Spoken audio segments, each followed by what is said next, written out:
Welcome our YouTube channel GS with Aansu. Bihar प्रधान शिक्षक के लिए डीएलएड से संबंधित अति महत्वपूर्ण प्रश्नों को देखने वाले हैं इस वीडियो में।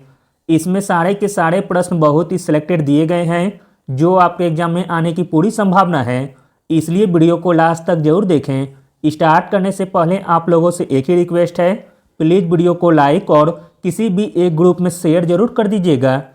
चलिए शुरू करते हैं और आप लोग भी सोचिएगा अपना आंसर क्या हो सकता है।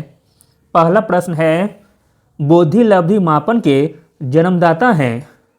इंपॉर्टेंट प्रश्न है, बुद्धि लब्धि मापन के जन्मदाता हैं टर्मेन, ऑप्शन नंबर सी। अगला प्रश्न देखते हैं, लॉरेंस कोहलरबर्ग विकास के क्षेत्र में शोध के लिए जाने जाते हैं। इंपॉर्टेंट प्रश्न है, लॉरेंस कोहलरबर्ग विकास के क्षेत्र में नैतिक शोध के लिए जाने जाते हैं, ऑप्शन नंबर सी। अगला प्रश्न देखते हैं, भारत में किशोरावस्था शिक्षा कार्यक्रम डैश में शुरू किया गया था। इंपॉर्टेंट प्रश्न है, भारत में किशोरावस्था शिक्षा कार्यक्रम शुरू किया गया था 2010 ईस्वी में, ऑप्शन नंबर डी। अगला प्रश्न है, आर्थिक स्वतंत्रता के लिए सूचना ज्ञान और कौशल प्रदान करने के लिए 1988 में किस कार्यक्रम को शुरू किया गया था। तो दोस्तों वह कार्यक्रम था महिला समाख्या कार्यक्रम, ऑप्शन नंबर सी। अगला प्रश्न देखते हैं, इंपॉर्टेंट प्रश्न है, एनसीटीई का बीएड प्रोग्राम स्कूल इंटर्नशिप के 20 सप्ताह प्रदान करता है और इन 20 सप्ताह में कक्षा शिक्षण के लिए लगभग कितने सप्ताह तय किए जाते हैं। आंसर है ऑप्शन नंबर ए, 4 सप्ताह। अगला प्रश्न देखते हैं, इंपॉर्टेंट प्रश्न है, भारत का भाग कक्षाओं में आकार ले रहा है, यह किसके द्वारा प्रस्तावित किया गया था। भारत का भाग कक्षाओं में आकार ले रहा है, यह प्रस्तावित किया गया था शिक्षा आयोग 1964-66 के द्वारा। अगला प्रश्न देखते हैं, समाज में वैज्ञानिक सोच विकसित करने और अंधविश्वास को दूर करने का विचार किसने दिया था। समाज में वैज्ञानिक सोच विकसित करने और अंधविश्वास को दूर करने का विचार दिया था शिक्षा पर राष्ट्रीय नीति 1986, ऑप्शन नंबर ए। अगला प्रश्न देखते हैं, शिक्षा का अधिकार अधिनियम बच्चों के किस आयु वर्ग के लिए एक मौलिक अधिकार है। इंपॉर्टेंट प्रश्न है, आंसर हो जाएगा ऑप्शन नंबर सी, 6 से 14 वर्ष के लिए। अगला प्रश्न है, आरटीई अधिनियम 2009 के अनुसार शिक्षकों के लिए प्रति सप्ताह काम के घंटे कितने हैं। आरटीई अधिनियम 2009 के अनुसार शिक्षकों के लिए प्रति सप्ताह काम के घंटे हैं 45 घंटा, ऑप्शन नंबर सी। अगला प्रश्न देखते हैं, इंपॉर्टेंट प्रश्न है, भारतीय संविधान के किस अनुच्छेद में 6 से 14 आयु वर्ग के बच्चों के लिए निःशुल्क व अनिवार्य शिक्षा का अधिकार शामिल किया गया है। आंसर हो जाएगा ऑप्शन नंबर डी, अनुच्छेद 21A के तहत। अगला प्रश्न है, उस ढांचे का नाम बताइए जो शिक्षण और अधिगम के रचनावादी दृष्टिकोण के बारे में बात करता है। तो दोस्तों वह ढांचा है राष्ट्रीय पाठचर्या की रूपरेखा 2020। अगला प्रश्न देखते हैं, डॉक्टर यशपाल द्वारा डैश की शिक्षा की अवधारणा दी गई है। इंपॉर्टेंट प्रश्न है, डॉक्टर यशपाल के द्वारा बोझ रहित शिक्षा की अवधारणा दी गई है, ऑप्शन नंबर सी। अगला प्रश्न देखते हैं, सूक्ष्म शिक्षण के भारतीय प्रतिमान में कुल कितना समय लगता है।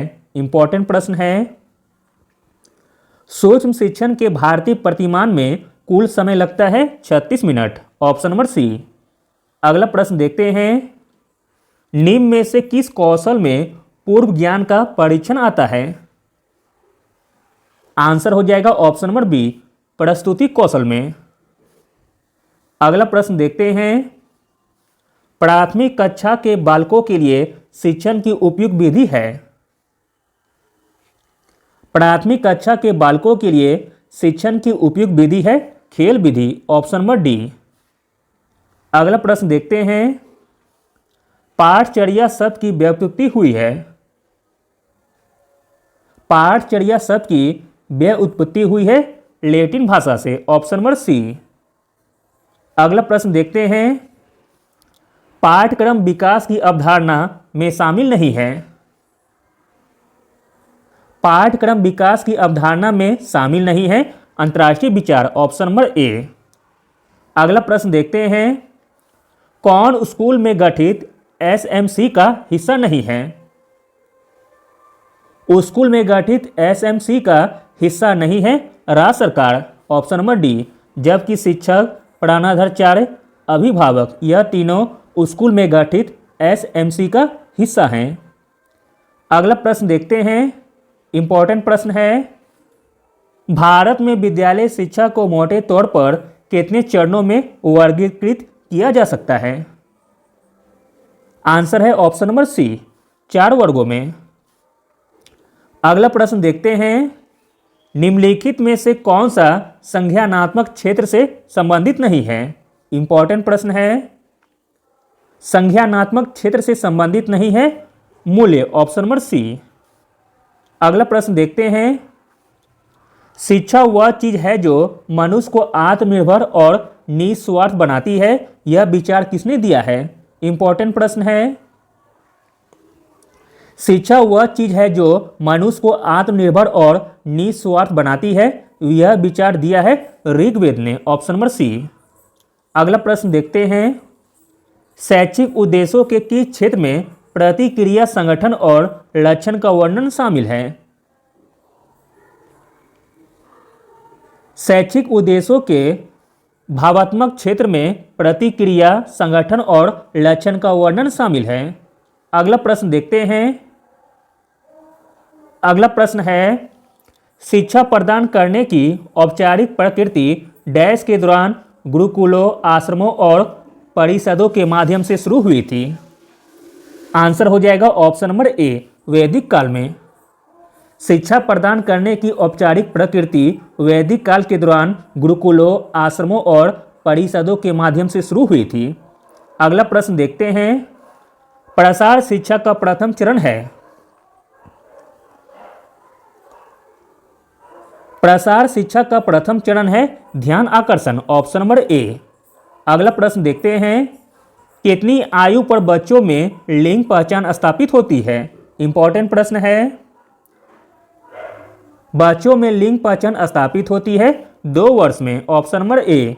अगला और अंतिम प्रश्न है, कक्षा में परिचर्चा के दौरान एक शिक्षक प्राय लड़कियों की तुलना में लड़कों पर अधिक ध्यान देता है, यह किसका उदाहरण है। तो दोस्तों यह उदाहरण है जेंडर पक्षपात का, option number A. Thank you.